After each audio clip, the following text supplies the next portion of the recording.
Hi. So, I'm happy to be here. I'm happy you're here too. How was October? How was November treating you? I can't believe we're already like in the middle of November. What the hell? October was a wild ride for me personally. We had those two eclipses.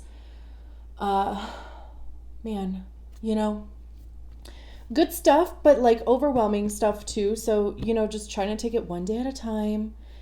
So, anyway, I hope you're doing well. Tell me everything. Tell me how it's going for you. This time around, I don't think I've ever used this deck on this channel. Um, it was one of the, not first, not it. I got it sooner than I probably should have because that's how I roll. Um, and it's really cool. So it's double sided. It has, you know, kind of the front facing view and the back facing view, which I don't, it's just kind of cool. So this is the vice versa tarot, and this is the woman in total control of herself. And obviously, if you are not a woman, it's still going to apply to you, but it just so happens that, obviously this deck, that's the name of it. But again, I've had this for a couple months too, and it kept kind of calling my name. So I've responded in true manifesting generator form. So without making this intro too long, we'll get into it. Great. I'll fix it. I don't know if the camera is where it should be, but I will fix it after we get all the cards out. So, hi again. This is a reading for the 4-1 or opportunist investigator profile. If you don't know what your profile is, there will be a link in the description below to get it, along with a lot of other information regarding your personal human design. And I don't know, was there anything else I was going to say? If there was. Interesting. Psyche.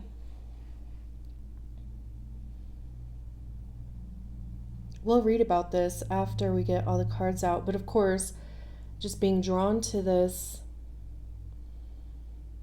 ball full of butterflies and moths, maybe. Butterflies, they symbolize transformation, metamorphosis.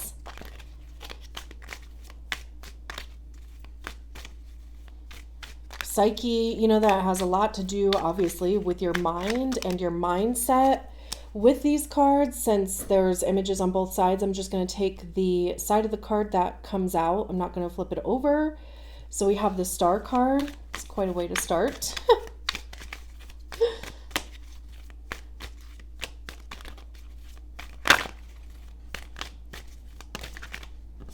We have the Ten of Pentacles, the Page of Pentacles, interesting. That is too many. We just need 3. That was like 6.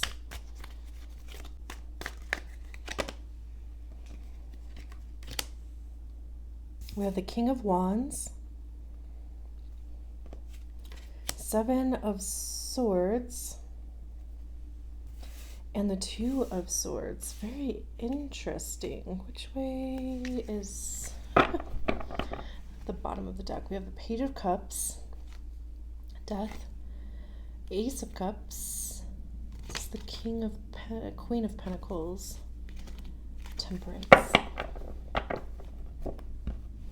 Okay, let me make sure everything is in frame. Okay. Sorry about the glare. These cards are both very glossy, and I can't really change my lighting, so I apologize. But let's read about this Psyche card. It says, nobody runs into the arms of change with mad passionate delight yelling, pick me, And yet, without change, there is no growth. And since no growth comes from comfort, you might as well get used to being uncomfortable. The caterpillar has a complete meltdown, literally, inside its chrysalis. The cells of that mushy substance known as imago cells are no longer caterpillar cells, but they are not yet butterfly cells. You might say imago cells represent a third creature, one that doesn't know what it is yet, one that is unbecoming and becoming at the same time, carrying the imago, of what it might yet be when it emerges. A witch must get comfortable in her chrysalis and make friends with not knowing. This is the only place where her new wings are grown, along with the new image of what she can be in the world. It's okay to not know. In fact, it's glorious. Embrace the messy mush of cells your current reality has gifted you. Somewhere between unbecoming and becoming, your wings are growing, and the imago, containing who you are can be embraced, hold on.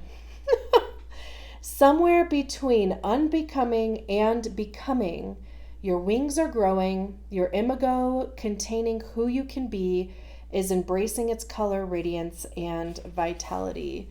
I absolutely effing love that, because as I was like sitting here shuffling, staring at these cards, of course these three came out on the top right. I'm like, man, I kind of wonder like where it's going to go, especially starting off with the star card, which is beautiful. The star card is associated to Aquarius. And a lot of the energy with the star card talks about faith, trust, like trusting the process. I always see the star card as being that literal space between the 5D where we manifest and the 3D where we are trying to pull that manifestation into, right? And also, the star card is feeding the water, which is our emotions, and also the earth, which is our physical being, where our physical presence is. It's interesting that this side of the card is what came out too. This almost kind of feels like a messenger back here. There was literally a bird that just flew into my window. So I don't know if you heard that. That was weird. Like one of those little birds, That was weird.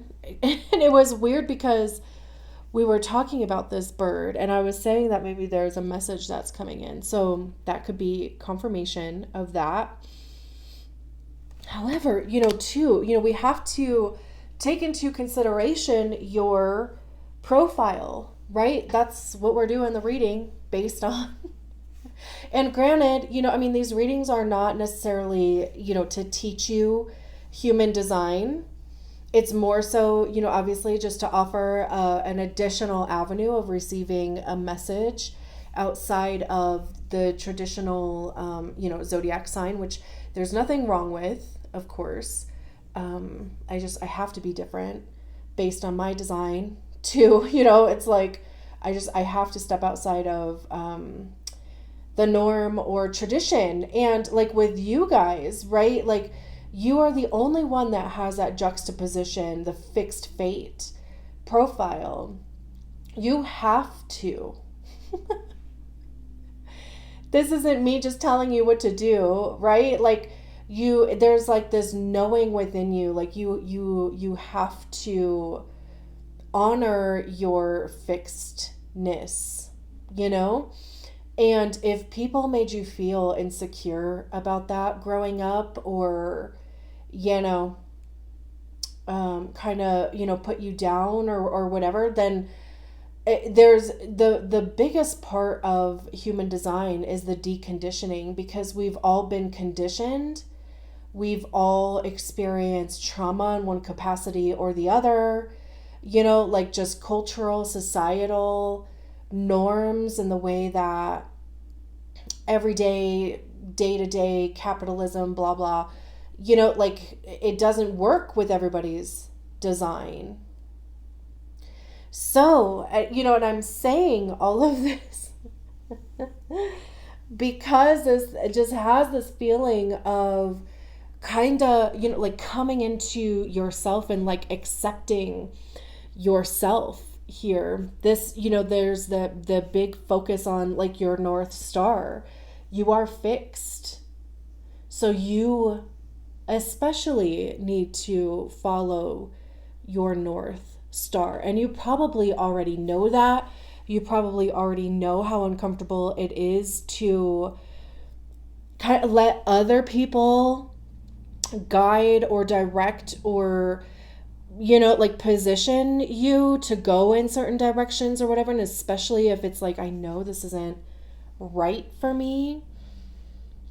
And with it paired with the King of Wands, especially like this side of the King of Wands, it's interesting that a lot of these cards are nighttime. And that to me feels like subconscious work. This is that conditioning that happens because, you know, like during the day, the sun is the illuminary. At night, the moon is the illuminary. So the moon talks about our subconscious. It talks about secrets or just not having all of the information yet. Like all has not been revealed yet to you. So it's interesting that we got this side of the King of Wands because this side, it's daytime. It looks less threatening, or not that this side necessarily looks threatening, but like there's this big ass anaconda right here. It feels like being faced with something. Especially, you know, we're looking at it from the perspective of behind them. So it's kind of like, what is this thing that is in front of you, right? Because obviously this side, we can see what's behind them. We can see the confidence, you know, they're bright. They're wearing all these bright colors, vibrant, right? Wands having to do with action. The, you know, like the steps that we take, the actions that we take towards our passion, towards our creativity. It's how we communicate those things. It's also information, because that's what we get by trying stuff. What works, what doesn't work, what do we like, what don't we like, what stays, what goes. The king is the highest expression of the suit, right? So this is somebody who is like, they want to have a level of creative freedom. The King of Wands is the entrepreneur of the tarot. They're confident in the actions that they take. There's a clarity in that. I'm sure the snake has some other significance, like specific to this. I don't know what it is.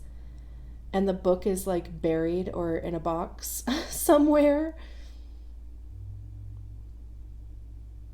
But I more so just kind of get this feeling of, you know, like when you think of snakes, right? I mean, they use the term or the slang or whatever, you know, for snake as being somebody who is sneaky or sly or, you know, something along those lines. So you could just be almost kind of facing those, for lack of a better word, like demons or gremlins that are coming up for you.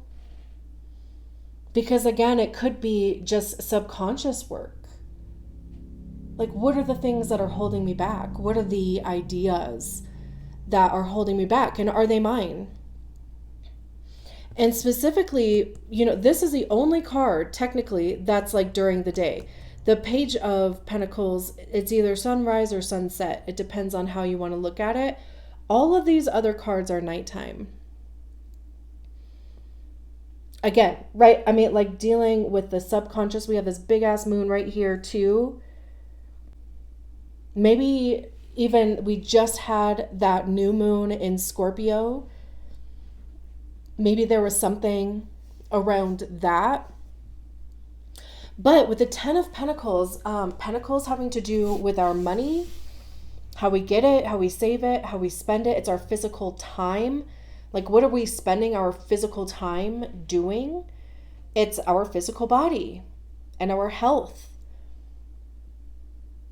And in this card, well, the Ten of Pentacles is about reaching a level of success and abundance. There's a generational wealth quality to it. There's a legacy quality to it. And what's interesting is on this side of that card, it's kind of like these two kids here are like looking for acceptance or validation from the elder that's sitting in the chair. Because on this side, all we see is this man with this dog.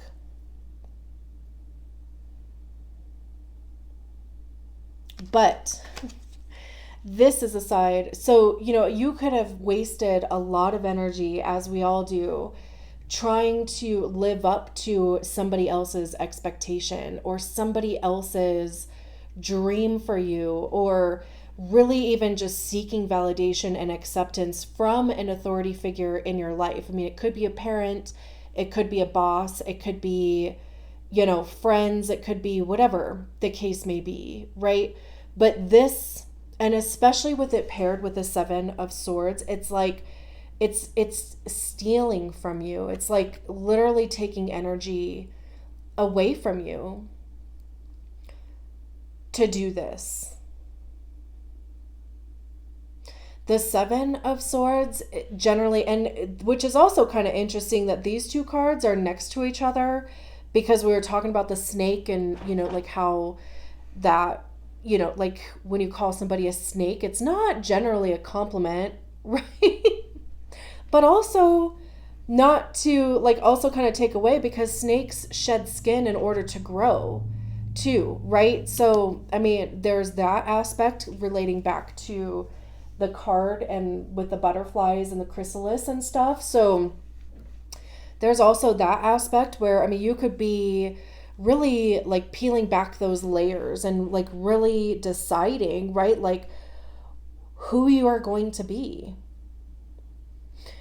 And the Seven of Swords, this is, it talks about betrayal, trickery, thievery, like that type of thing. But I also see the Seven of Swords as being the card of us fooling ourselves. Swords have to do with our thoughts. It's our mind, ideas. It's divine truth. Also, like objective truth. And I also see swords as being the card of ego, because that's generally where we hear our ego is in our minds. And our ego is created by the stories that we attach to experiences, people, feelings, whether they're true or not, and whether they're ours or not. Did somebody feed you a story about yourself and you accepted that as part of your identity? Like, did you feel a certain way about a certain situation and you attached a certain story to it? But if you were to look at that story being you now and looking back on that story, I feel like it would probably change. If you were like, is that actually true or not? You would probably be like, that's actually not true. That's not something that I think about myself, or that's not a way that I view myself or my capability, right? So, and especially these two together, it literally is like this feeling of, like wanting validation or acceptance from whatever this, person, place, thing is taking away from you. What's interesting is that they're carrying 5 swords. There's 2 swords on the ground, and right next to it is the 2 of Swords. How interesting is that? The 5 of Swords talks about I always see the Five of Swords as being like a battle of wits. There's usually other people involved in the Five of Swords, so it talks about conflict or just differing opinions. It can also be like winning at all costs type of thing. So, it's interesting that this figure is only carrying 5 swords and leaving these other 2. Because even maybe the response that you get, it's like it's never enough. Like they maybe they don't ever think that it's enough, or there's some sort of, again, even just like this battle of wits type of thing. Very interesting. And then we have the Page of Pentacles. I see the Page of Pentacles as being the apprentice. It's like allowing yourself to be new at something. It could be a new course of study. It could be, a new job, embarking on some sort of new adventure. Because, they're holding up this pentacle here, really focusing on that, which is also kind of interesting because we start with the Star card and there's this North Star type of focal point, and then we have this Pentacle star here, right? There's mountains, and mountains generally talk about the journey, the ebbs and flows, the ups and downs. You could be traveling, you could be moving. Because on this side, this I guess would be maybe like sunrise. Because this side is clearly, nighttime. And this side to me feels like not quite embarking on that new journey yet. This is still like kind of considering, observing this pentacle, and this feels more like more open, more possible. And not to mention too how the sun is coming up, if we want to look at the card that way, of course.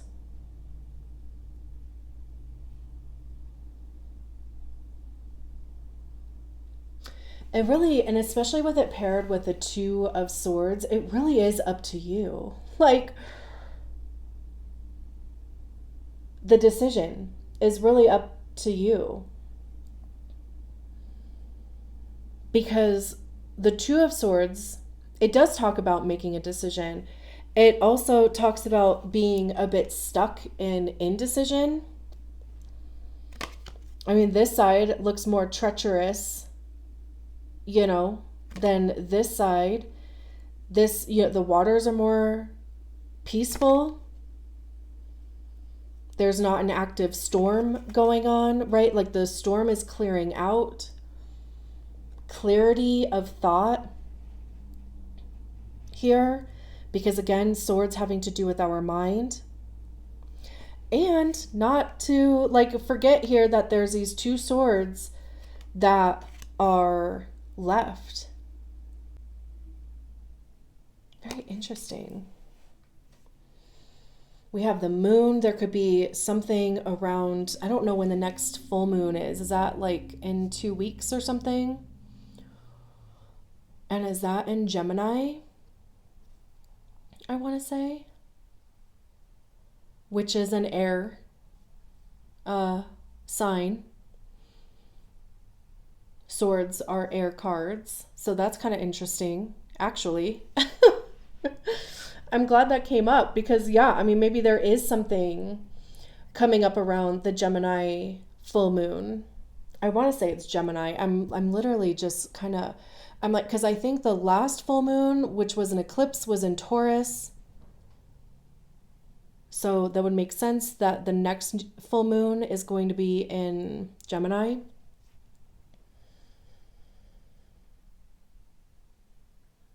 Maybe the decision is easier. We have the Page of Cups at the bottom of the deck. This is like dreamy, imaginative, daytime, right? They're looking at us. Almost two, because interestingly enough, this girl is sitting on the stone that's surrounded by water. So, I mean, the assumption is that she's at least out far enough to where water would surround this whole rock. And now this person is coming out of the water, walking out of the water back onto land.